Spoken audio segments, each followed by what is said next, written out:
Sir, you have to leave now. The new Waitress stopped a CEO moments before a $100 million deal. What if the person who saved your life was someone you'd never met before? Someone who had every reason to stay silent. In the heart of Manhattan's most exclusive restaurant, 42-year-old James Chen adjusted his silk tie one last time before the meeting that would change everything. The merger documents sat crisp in his leather briefcase, each page worth millions. He'd worked 15 years to reach this moment, building his tech company from a cramped garage to a global empire. The rival CEO would arrive any minute, ready to finalize the $100 million acquisition that would secure both their legacies. James had rehearsed every detail, anticipated every question. What he couldn't have predicted was the young woman in a server's apron who would approach his table with trembling hands and whisper the words that would shatter his perfect evening. Her name tag read Lucy, and her eyes held a secret that would save his life. "Where are you watching from tonight?" Lucy Martinez had been working at Le Bernardin for exactly 3 weeks, and she still felt like an imposter among the seasoned wait staff. At 34, she was older than most new hires. But after her husband's accident left them drowning in medical bills, she needed this job desperately. The elegant dining room intimidated her with its soft lighting and hushed conversations of Manhattan's elite, but she was determined to prove herself worthy of serving here. Tonight felt different, though. The maitre d' had assigned her to Section 7, where the most important guests dined. "Just follow the usual protocols," he'd instructed, straightening his bow tie. "No mistakes tonight." Lucy nodded, checking her reflection in the polished silver service station. Her hands still shook slightly when she carried the heavy trays, but she was getting stronger each day. She watched James Chen enter the restaurant with the confidence of a man who belonged everywhere he went. His charcoal suit fit perfectly, and he moved with the purposeful stride of someone who'd never doubted his place in the world. Lucy had seen his photo in business magazines while waiting in her husband's hospital room. The tech mogul who'd revolutionized cloud computing before his 40th birthday. Tonight he carried himself like a man on the verge of victory. As Lucy arranged the bread service at his table, she caught fragments of his phone conversation.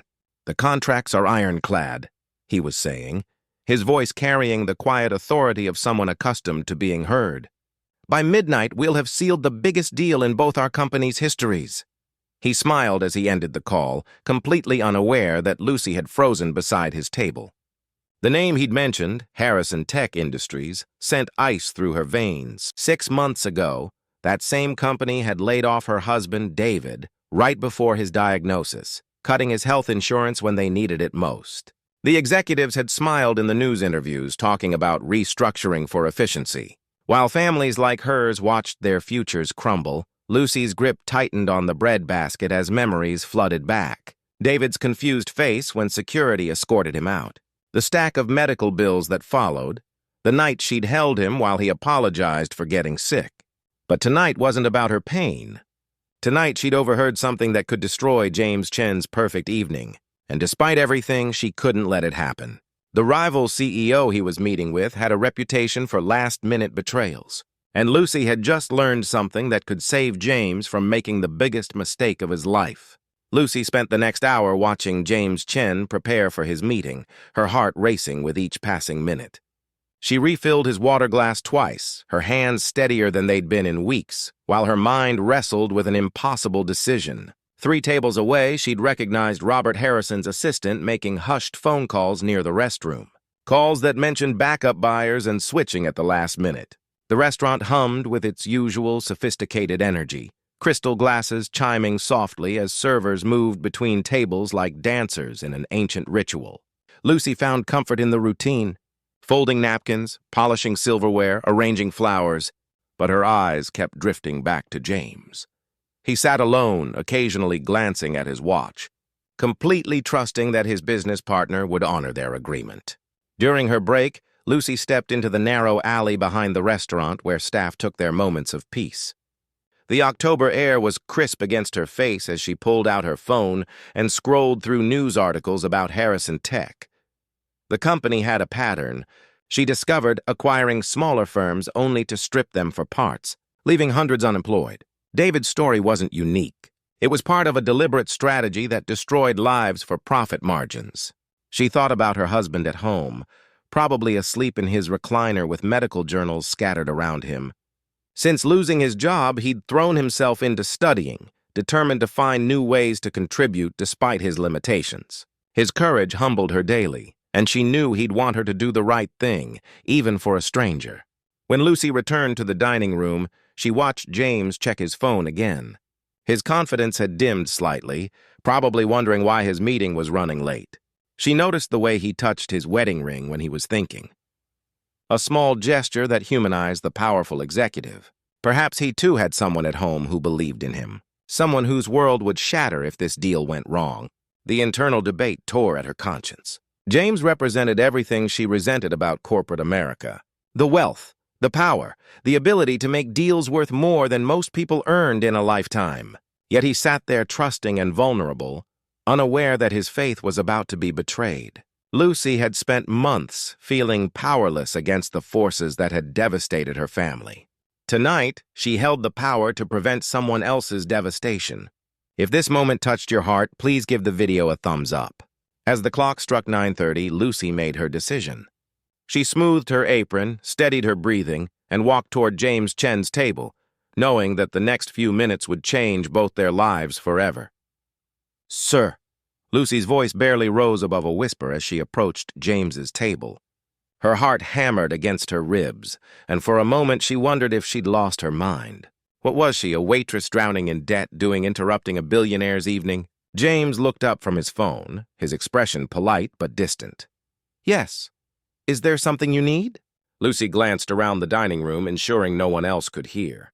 "I'm sorry to disturb you, but I think you're about to be betrayed." The words tumbled out before she could stop them, and James's eyebrows rose in surprise. "I beg your pardon." She knelt beside his chair, her voice urgent but controlled.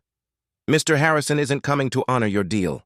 I overheard his assistant making calls about backup buyers, about pulling out at the last minute. They're planning to leave you stranded and sell to someone else." James stared at her, his mind visibly processing this information. "You're telling me that Robert Harrison, who I've known for 10 years, is planning to double-cross me based on something you overheard?" The skepticism in his voice cut deep, but Lucy understood it. She was nobody to him, just another face in the service industry that powerful people barely noticed. "I know how this sounds. I know you have no reason to trust me. But that company destroyed my husband's life, and I've learned to recognize their patterns. They did the same thing to 3 other firms this year." Something in her tone made James lean forward. "What happened to your husband?" Lucy's voice grew quiet. "Harrison Tech laid him off right before he was diagnosed with a chronic illness. Cut his health insurance. Left us with nothing." She paused, seeing recognition flicker in James's eyes. "I don't want that to happen to you. Even though we're strangers, even though your world and mine couldn't be more different." For the first time that evening, James really looked at her, not as a server, but as a person carrying her own weight of worry and hope. He saw the exhaustion around her eyes, the way her hands trembled slightly despite her calm voice, the strength it must have taken to approach him. "Why are you telling me this?" he asked softly. "Because everyone deserves a fighting chance," Lucy replied. "Because sometimes the right thing to do is also the hardest thing to do. Have you ever faced something like this? Let us know in the comments." James glanced at his phone again. 9:45. Harrison was now 15 minutes late, which was unusual for a man who prided himself on punctuality. Lucy's warning began to feel less impossible and more like a lifeline he hadn't known he needed. James's phone buzzed with a text message. "Running late. Start without me. Harrison." The casual dismissal in those few words suddenly felt calculated rather than courteous. Lucy watched his face change as the pieces fell into place. "He's never late," James murmured more to himself than to Lucy. "In 10 years of business together, Robert has never been late to anything important." He looked up at her with new respect. "How did you know?" Lucy pulled out her phone and showed him the news articles she'd bookmarked over the past months. Harrison Tech has done this before. They string companies along, get them to reject other offers, then pull out at the last minute when the target is most vulnerable. It's not personal, it's just business to them. James scrolled through the articles, his expression growing darker with each story. Companies that had trusted Harrison, families torn apart by sudden layoffs, executives who'd lost everything because they believed in handshake agreements. "My God," he whispered. "I turned down 3 other offers because Robert assured me we had a solid deal." "You still have time," Lucy said gently. "It's not even 10. Those other buyers might still be interested." For a moment, James sat in stunned silence, processing how close he'd come to losing everything. His company, his employees' jobs, his own family security, all of it had hung in the balance while he'd waited trustingly for a friend who was planning to betray him. "I need to make some calls," he said, standing abruptly. Then he paused, really looking at Lucy for the second time that evening. "Why? Why did you save me? After what happened to your husband, you had every reason to let me fall." Lucy straightened her apron, and for the first time all evening, she smiled. "Because becoming bitter doesn't heal anything, because kindness is the only thing that grows when you give it away. My husband taught me that even after everything he's been through." James felt something shift inside his chest, a warmth he hadn't experienced in years of cutthroat business dealings. "What's your name?" "Lucy Martinez." "Lucy Martinez, you just saved my company and probably my marriage. How can I ever repay you?" She was already stepping back toward the kitchen. "Just pay it forward someday. Help someone else when they need it most." If you've been enjoying this story, subscribe to our channel for more heartwarming tales. As Lucy disappeared into the bustling kitchen, James pulled out his phone and began making the calls that would salvage his future. But even as he negotiated new deals and secured his company's survival, he couldn't stop thinking about the waitress who'd risked her job to save a stranger. 3 months later, Lucy was arranging flowers in the lobby of the David Martinez Medical Research Foundation when she heard familiar footsteps behind her. She turned to find James Chen, looking more relaxed than she'd ever seen him, carrying a large envelope and wearing a genuine smile. "Hello, Lucy." "Mr. Chen." She wiped her hands on her jeans, suddenly conscious that she was no longer in her server's uniform. "What brings you here?" "I wanted to see the foundation David started with the grant we provided, and I wanted to thank you properly." He handed her the envelope. "The preliminary research your husband's team published last month has already attracted 3 major pharmaceutical companies. They want to fund clinical trials." Lucy's eyes filled with tears as she opened the envelope. Inside was a check that would cover David's medical expenses for the next 5 years, along with a letter offering him a position as chief researcher at James's new medical technology division. "The company that tried to destroy you ended up creating something beautiful," James said softly. "Harrison Tech went bankrupt 2 weeks ago. Turns out betraying business partners isn't a sustainable strategy, but David's research is going to help thousands of people. James, we can't accept this much money." "Yes, you can, and you will." His voice carried the same authority she'd heard that night at the restaurant, but now it was wrapped in warmth. "That evening, you taught me that real wealth isn't measured in deals or acquisitions. It's measured in the lives we touch and the good we do when no one's watching."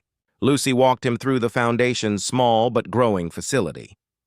They paused at David's office, where he was deep in conversation with a team of young researchers, his face animated with a passion that had first made Lucy fall in love with him years ago. "He looks happy," James observed. "He is. We both are. For the first time in years, we're not just surviving. We're building something meaningful." Lucy turned to face him. "You didn't have to do any of this." "Yes, I did. You saved my company that night. But more importantly, you saved my soul. I'd forgotten that business could be about more than profit margins and quarterly reports. You reminded me that behind every decision are real people with real lives." As they walked back to the lobby, James paused at the foundation's mission statement etched in marble. "Healing begins when kindness meets courage." "David wrote that," Lucy said proudly. "It's perfect, and it's exactly what you showed me that night." James extended his hand for a shake, then thought better of it and pulled her into a warm hug. "Thank you, Lucy Martinez. Thank you for choosing kindness when you had every reason to choose revenge." As James left the foundation, Lucy stood in the afternoon sunlight streaming through the lobby windows. Sometimes the smallest acts of courage create the biggest changes. Sometimes a whispered warning becomes a foundation for hope. And sometimes choosing kindness over bitterness doesn't just heal one heart, it heals 2. If you enjoyed this story, please remember to like, Leave a comment with your thoughts and subscribe for more heartwarming tales like this one. Thank you for joining us on this journey of hope. And remember, you never know when your next act of kindness might change someone's entire world.